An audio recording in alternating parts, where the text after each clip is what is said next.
Quilters. Whoop, whoop. It is that time of the Thursday evening, good old 7 p.m. Yes, Central it Standard is. Time here in good old Texas. Yeah. Woot woot. Whoop, whoop. Woot woot. I am tired It's been a long tonight. week. It's been a long It's week, been definitely. Yeah, it has been a Long week, long long, day, long couple weeks. long couple weeks. That's right. Yep, it's all good though. It's all good, right? Very blessed, Yes. blessed, I blessed. keep looking at the screen.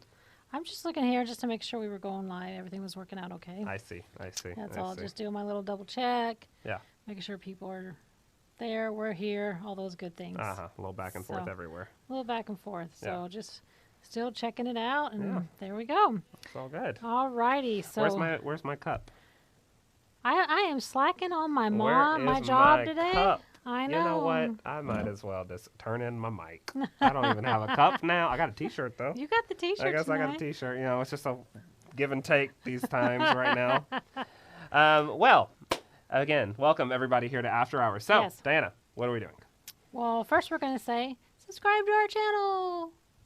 Oh, is that my turn? Yeah, what's Oh, your turn? okay.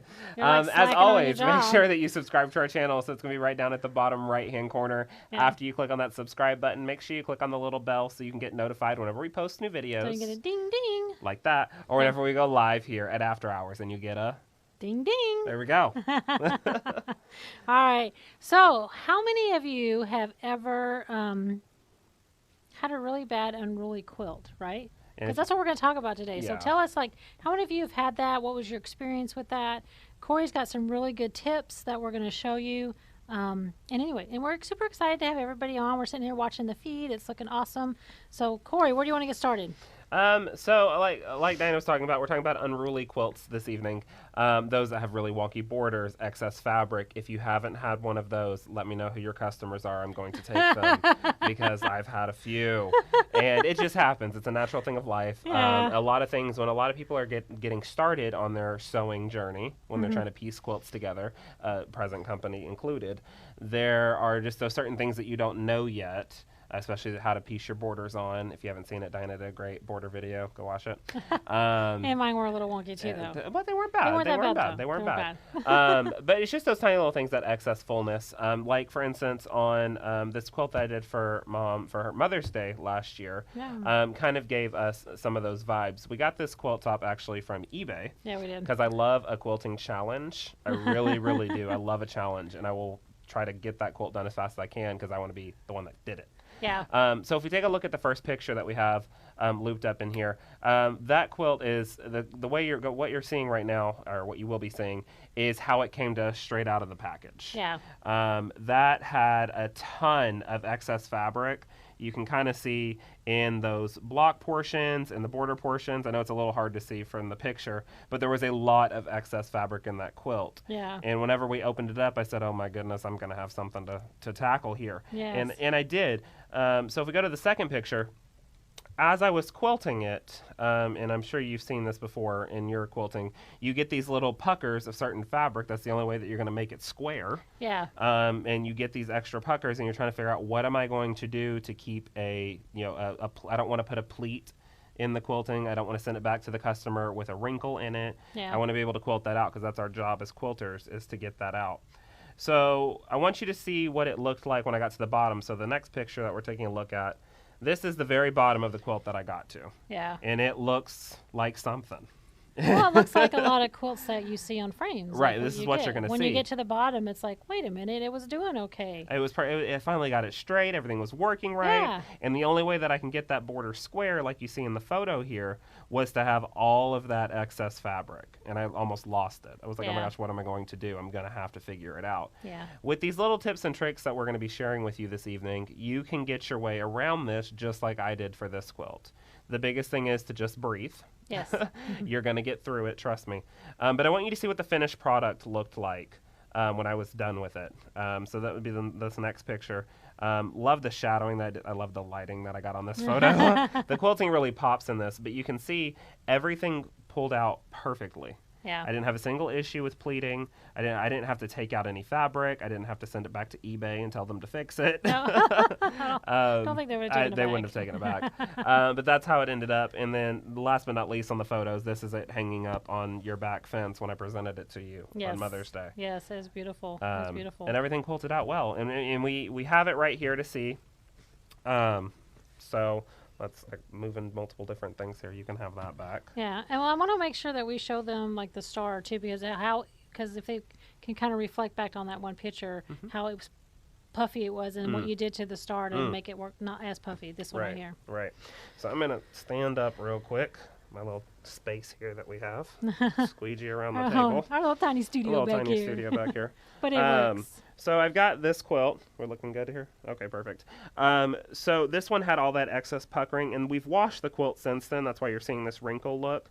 But I went with this easy continuous curve because it was able to eat up a lot of those puckers and a lot of that extra fullness in the quilt.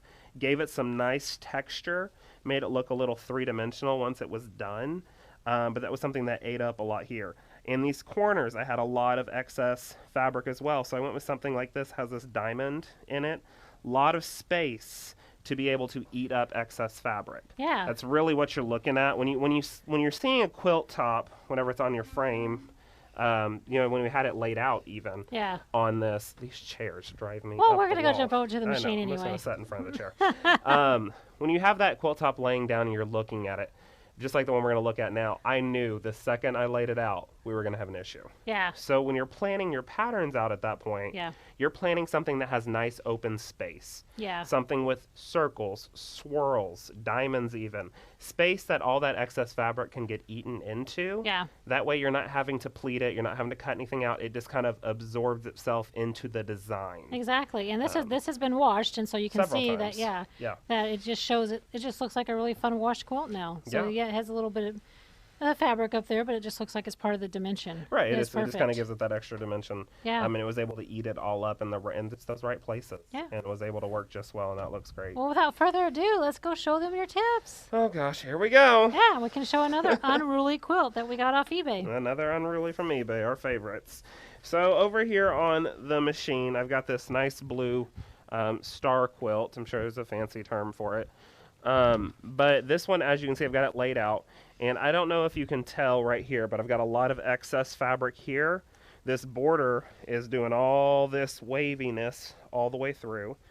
Even trying to lay it perfectly flat, I'm having an issue with puckering here, and I'm having an issue with puckering down here.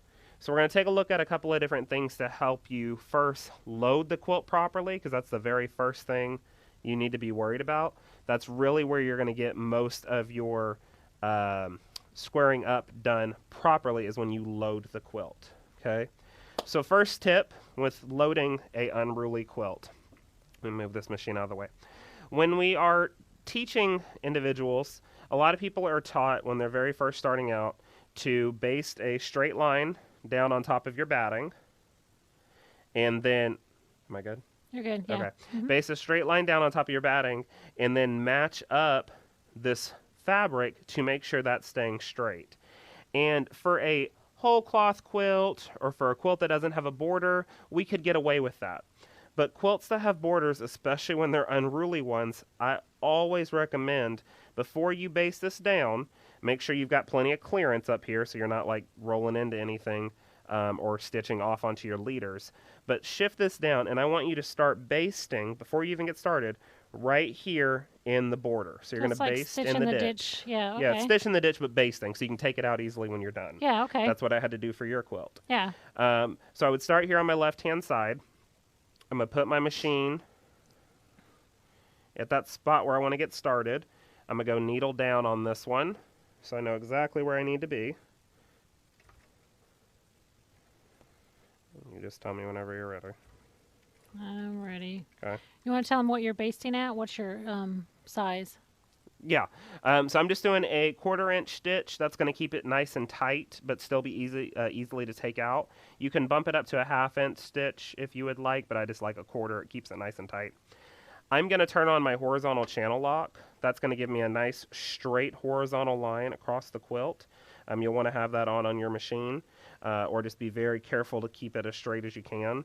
But with that horizontal lock on, now I can go into my basting and basically do a type of stitch in the ditch.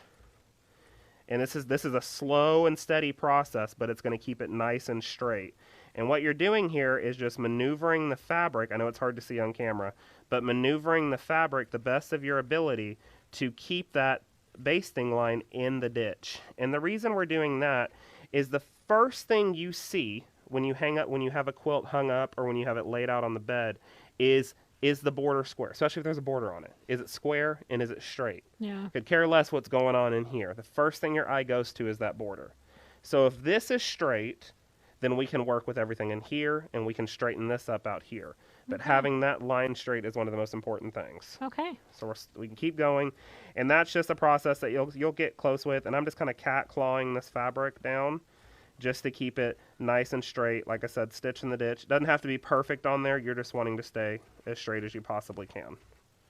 Good? Yeah, good. Okay. So that'd be like step one. We've basted the whole top. What do we do next? So after I had my whole top done, let me pull this up and trim this away. My scissors ran away from me again. They tend to do that. Oh, there they are. They have a mind of their own. They do. So after we had this first section based, our first part of our border, I'm going to base down my sides as far as my throat space will allow. Okay, I don't want to continue rolling the quilt a ton and basting because you're going to get off track, but I really want to first base down vertically, just have a nice vertical, straight vertical line there with my channel lock on, and that's going to be able to give me that nice straight line there as well. So I would turn on my basting, and I'd base right here in the ditch all the way down until my machine stops and I run out of throat space.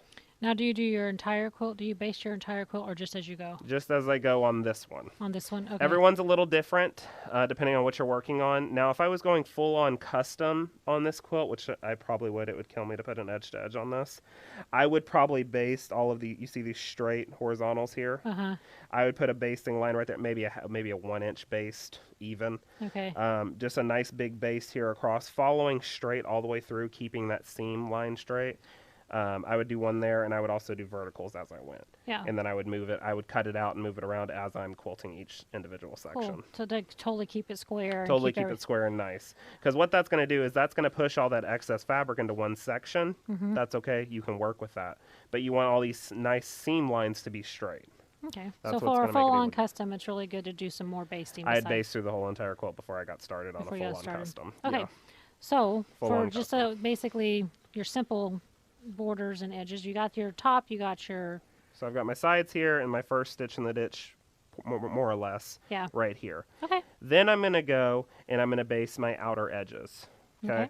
So I'm going to have this, and I know that this line is straight because I put on a horizontal channel lock there.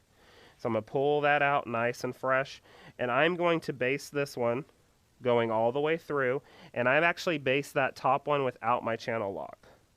Okay? Because I have no idea what's happening in here with all this. And whenever I put my designs in, or whenever I think about putting my designs in, I can put my designs in nice and square. And if there's a little bit of wiggle here, that's when that customer can trim off that excess and put the binding up to it. It's going to help out a lot. But if you try to base this with a straight line as well with your horizontal, you're going to have an issue. We're really focusing on these intersections right here. If there's a little bit of wiggle here, your customer can trim that off in the binding area. So I could come through with a base here. And when you base down your sides, you still do 1/4 inch, right? Yes. Perfect. Yeah, 1/4 inch. It's important to baste all the way around, even if you're just doing simple edge to Yeah, even if edge. you're just doing edge to edge, it's really important to do basting. Yep. So I'd just be basting this all the way through as I went, and I do that whole section. And that's going to give me all this space here, but I know this line is straight. Like we said earlier, we could work with those wavy edges on the end when it comes to the binding. All right, so we've basted all the way across the top, and what's our next step? So next step here, when you're doing these, especially these borders, is you are, oh, are you going me to base on the sides Yeah, too? show them the Okay. base on the side, so we kind of have the whole corner for them, and then we can go back through the step really quick for them. Yeah, these are really good tips, so... So I would have this side basted all the way down after I've done my inner borders. Have that all basted all the way through. Perfect. So basically think inner, outer Yeah. Well, for the basting. for the basting. For basting, inner, For outer. basting, Yeah. basting. And then you kind of have to turn your mindset around for For quilting. quilting, yeah. But you can already see more stabilization in that corner there. So if you move the head out of the way, I'll zoom in just a little bit more. And you can see from one side to the next, you got some really good stabilization already. Nice, keeping that square. nice and square, nice and straight. Yeah. And that's really, really going to help you out. You have no idea how much basting this inner border will do for you. Yeah. And then, like you said, in between, if it's custom, do some 1-inch basting maybe in between. Right, yeah, especially if you're doing those custom works. Next thing I would work on here would be the actual border quilting itself. Okay. Okay. I would stray away from doing custom quilting in here without doing my top border at least first. Reason being is if you do a lot of custom quilting in here, even if you're doing a little continuous curve or you're doing some type of fan pattern or some type of arc here, that's going to slowly eat this up. Okay. And what that's going to do is because you have a basting stitch here and not a true stitch in the ditch, it's going to cause this to pull in a little bit. So then you're going to have a little bit of a dip here in your border. Okay. If I quilt my border first, that's going to stabilize that nice and straight, and then I can do whatever I want in here, and that's going to no worry about pull there. Okay? So kind of from top to bottom on this, right? For like you're doing the top, you're quilting top first. Yeah. Now on the border, would you quilt your top and then your sides, your full border, or just your top, you as you go type I of quilt thing? as I go for Okay. that, because especially with this one being a fully custom quilt, this is going to be one that's already basted.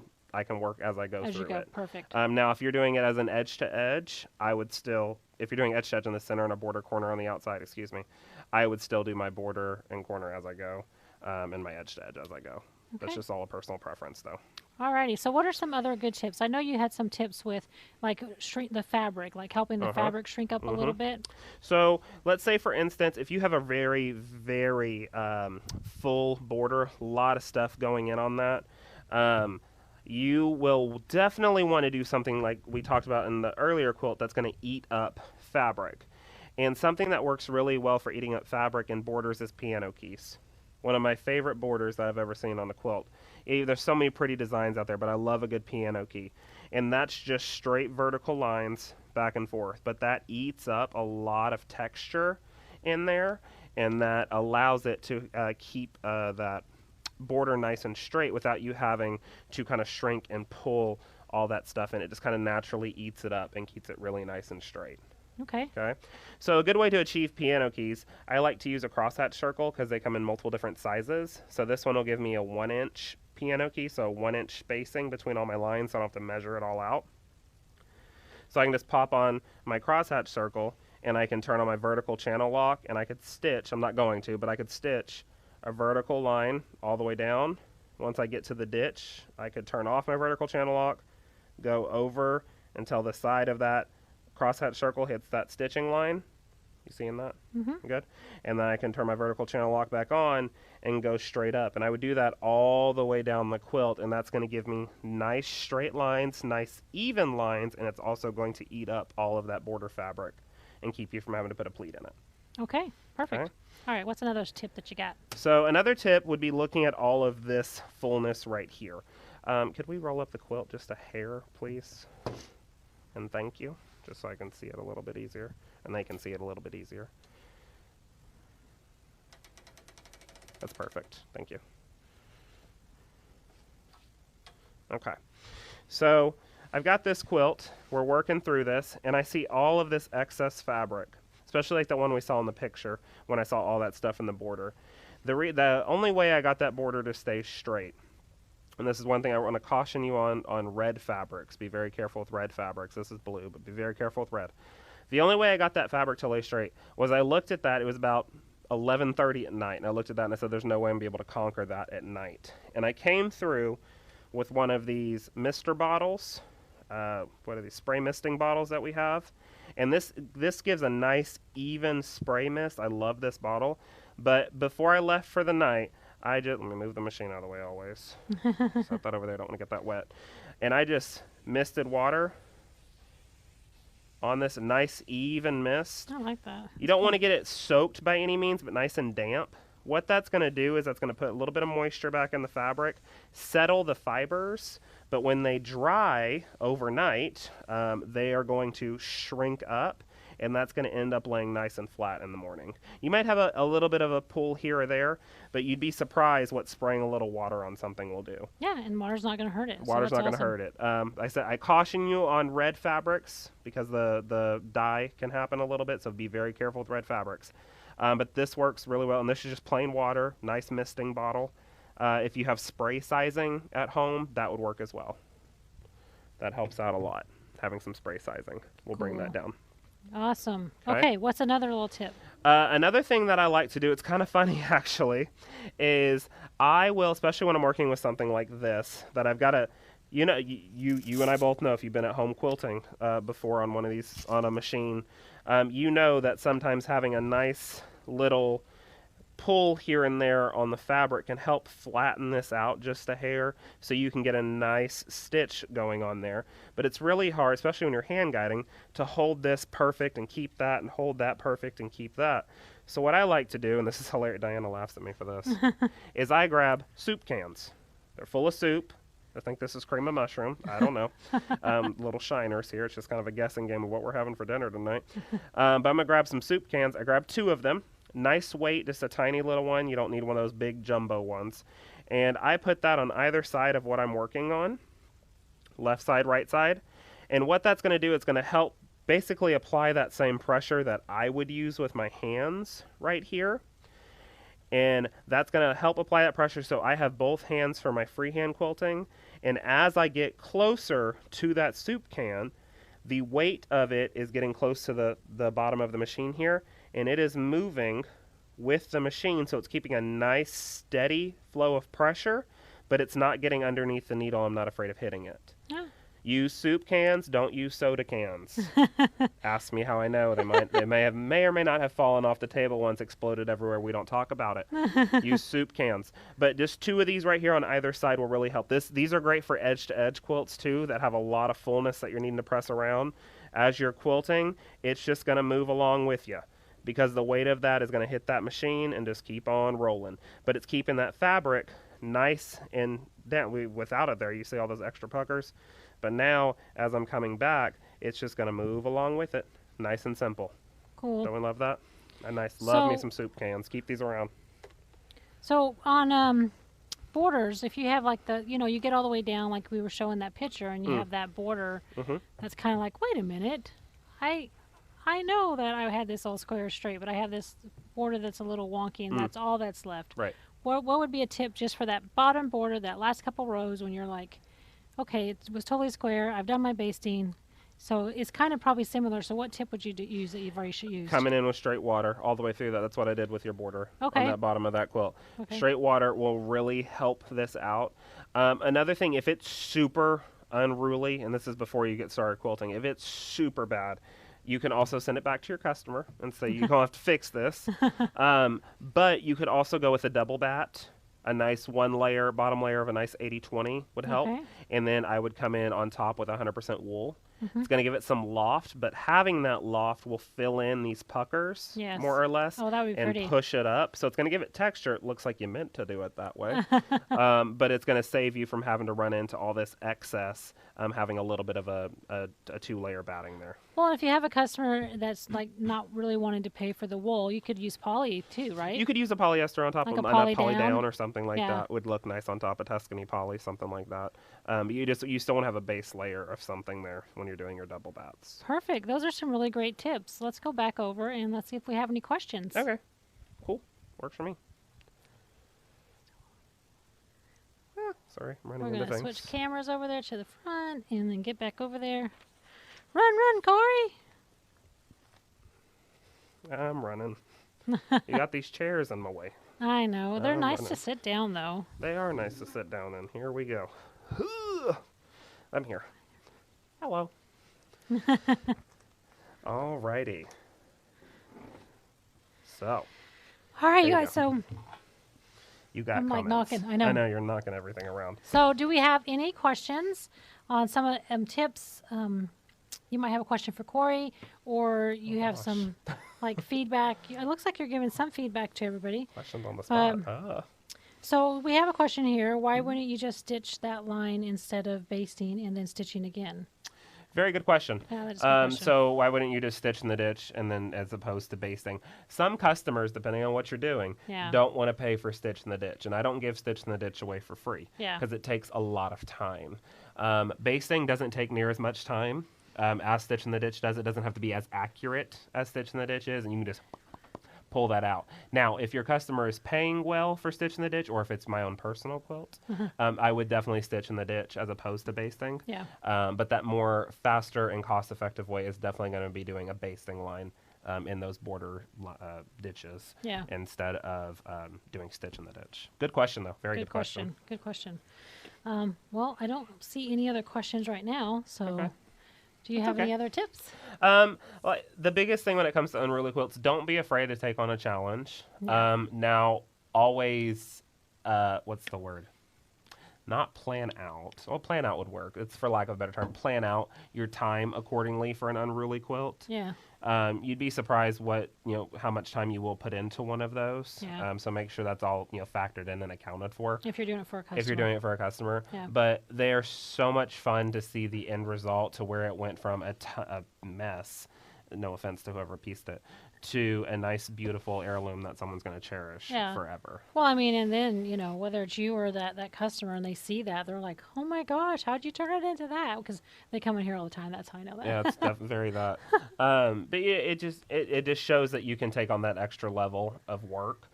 Some people would automatically turn them away. I love taking on those customers that people have turned away. Yeah. Because some people get made felt that their work's not good enough. It's their first quilt. Yeah. But you can take that on. You can completely change their whole outlook on their sewing life. Yeah, exactly. On what they can do just by those few water tips, some soup cans, some basting, and you could totally change someone's life around like that. Yeah, exactly. And their whole outlook on sewing and quilting. So we had a question: how long does it take you to do somebody's quilt? I think that probably determines on the size of the quilt and what they're wanting, right? It definitely determines that. I'm working on a quilt right now for a lady from Ohio, and it's been 2.5 weeks. But it is an extremely custom quilt. Ask Diana. Yeah, and it's at night. And I only work on it at night. I don't work during the day. I work here during the day. But something like this, it took me. When I put full effort into this, it probably took me 2 or 3 days. Yeah. Yeah, I did it over the weekend. It was about 2 or 3 days of hardcore focusing on it. And then we have a question. This is good. Any tips of finding good unfinished tops on eBay or Etsy? I'm actually the one that does all the shopping on eBay on the tops. You have this one lady. This lady quilts she does pieces out of Florida. Yeah. Some lady out of Florida. Well, I don't know who it is, but some of the quilt tops are really, really good, and some of them you can tell she put together really fast because they're more cost effective. Well, and that's one of these right here. And this was one of these that was put together like that. But we were able to take it around and make it beautiful. Right. And the same with the blue one. Yeah, that was from the same. Well, that was from a different lady, but anyway. No, but it's still looking. It's just looking at. I just look at how they look laid out because most of them will have pictures laid out on the ground with their top, or you could have them send you more pictures a little closer up, and you kind of look at the price. Look at the price. If it's a king size quilt and it's $30, y'all, you know what you're gonna get. Okay. So that's just one of those things. That's not true. Not necessarily, but it's one of those things. But yeah, so yeah, there's But lots I of like different... eBay. It's good practice too. Yeah. If you're starting out if you're getting into the business or you're starting as a business, moving on X, Y, and Z, getting some of those off eBay or antique stores, local. We went to a quilt. It's hard to get a quilt show these days during COVID, but we went to a quilt show in Tulsa and got a ton of unfinished quilt tops for $3, $5, $7. Yeah. And it was just they were on sale at their little flea market there. Yeah, just good you'd practice. be surprised, but they're fantastic practice for what you're actually going to run into in the field. Exactly. And it's not a customer quilt, so you don't have to worry about ruining it. It's just one of your $7 ones. Yeah, so really good. Yeah, anyway. All right, let's sew. Let's sew? Yes, let's sew. Glad you removed the soup can labels. Oh. That's funny. Yes, that was Corey. Yeah, that was Then he's like, Mom, you probably need to write on the bottom of what the soup can is so you know when you cook it. And I'm like, yeah, we'll just have a surprise that night. That's not. All righty. Well, thanks, everyone. Corey, you had some really good tips, and I'm glad that you guys were able to join us tonight you to had get some good of ones those too. tips. Some of those were yours. Yeah, that's true. Some of those are yours. You talked about patterns and stuff. Oh. Okay, I'll take the win on that. There you go. Go team. So, Well, we it's hope like- you enjoyed it. It's one of those fun things. Like I said, I like a challenge, so it's fun to talk about. Yeah. So hopefully you got some good tips out of it, and you liked this episode. I enjoyed it. Yeah, I did too. I remember. I didn't know that you were doing the basting thing in between Mm. on all the borders. I wouldn't even thought about that because I always trained them to go straight to the top, but we were always doing edge to edge, like overall, no Right, borders. no so borders, yeah. really good tips. So overall. So again, thank you for watching, and we can't wait